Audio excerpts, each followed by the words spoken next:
পাসপোর্টও এই দেশের নাগরিকের একটা পরিচয়পত্র। এখানে পুলিশ ভেরিফিকেশন কোনো লাগবে না।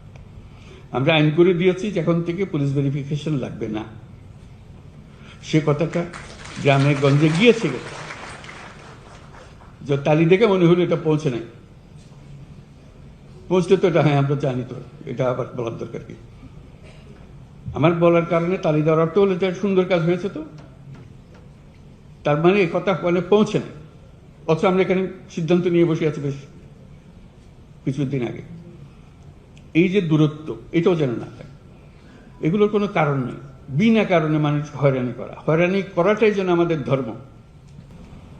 জন্ম নিবন্ধন, এটার কোনো মা বাবা আছে বলে আমার মনে হয় না। নিয়ম আছে কিন্তু মা বাবা নাই। কাজে আমাদেরকে সেই ব্যবস্থা করতে হবে। জন্ম সনদ তার প্রাপ্য যে কোনো সময় যে বয়সে চায় তাকে দেবার ব্যবস্থা করতে হবে।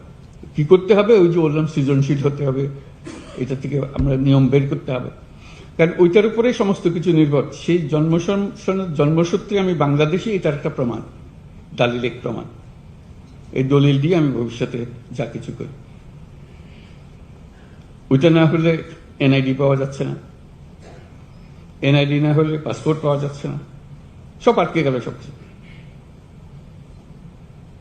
আমরা বলছি যে এটা সবার একই সঙ্গে তার সমস্ত কিছু হতে হবে। যদি আমার জন্মসনদ থেকে থাকে তাহলে আমি এনআইডি পাবো।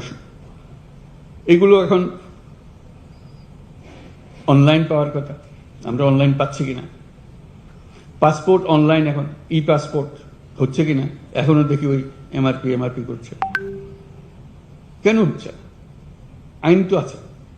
আমি বলছি রাতারাতি সব হয়ে গেছে, এটাও আমি আশা করি না। শুরু তো করতে হবে সে কথার কাজটা করা, যে আমার এখানে আমার জেলাতে এমআরপি আর হবে না, এখানে সব ই পাসপোর্টে নিয়ে যাবো আমি। যেহেতু আমাদের এই টিমের কাজ, যে টিম এখানে আমরা বসে আছি, এখানে আইন বানানো হয়, এটা আইন খাটানো হয়, নিয়ম মানা হয়। এগুলোতে আমরা কিভাবে যাব? একটার থেকে একটা আমরা